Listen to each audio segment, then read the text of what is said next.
વલસાડના ઉમરગામના તાલુકાના ભિલાડ ગામે સ્વામિનારાયણ ગુરુકુળ શાળાના હોલમાં રવિવારના સાંજે 6 વાગ્યાના અરસામાં જેપી નૃત્ય ગરબા ક્લાસીસના પ્રોફેશનલ ટ્રેનર ધવલ પુનેટકરના આગેવાની હેઠળ ગરબા ક્લાસીસનો શુભારંભ કરવામાં આવ્યો હતો, જેને ગરબા ખેલૈયામાં અનેરો ઉત્સાહ અને ખુશીનું વાતાવરણ છવાયું હતું। પહેલા જ દિવસે જ ક્લાસ શરૂ કરવામાં અંબે માતાની વિધિવત પૂજા અર્ચના અને આરતી કરી ત્યારબાદ ગરબા ક્લાસીસને ગરબા ખેલૈયાઓ વચ્ચે ખુલ્લો મૂકવામાં આવ્યો।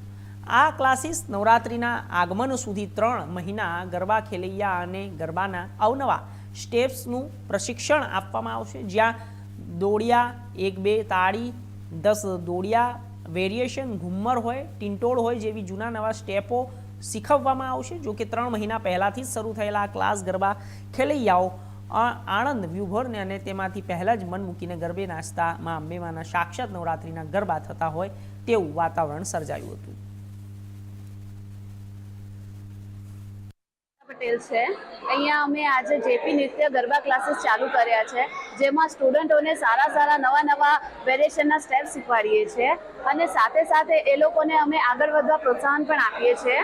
અને બીજું અમે એના સાથે કે સ્ટુડન્ટોને જે કોસ્ચ્યુમ માટે પ્રોબ્લેમ પડે છે, દર વખતે છોકરાઓ ટ્રેન તો થઈ જાય છે પણ એ લોકોને કોસ્ચ્યુમ માટે એટલી બધી પ્રોબ્લેમ આવે છે, એ લોકોને વલસાડ, સુરત અને ઘણી દૂર જવું પડે છે, ત્યારે અમે આ વખતે આ જ ગરબા ક્લાસમાં રિયાઝુ ટ્રેડિશનલ વેર સાથે અમે ગરબાના કોસ્ચ્યુમની શરૂઆત કરી છે અને સ્ટુડન્ટોને દૂર જવું ન પડે એની સગવડ અહીંયા જ કરી દીધી છે।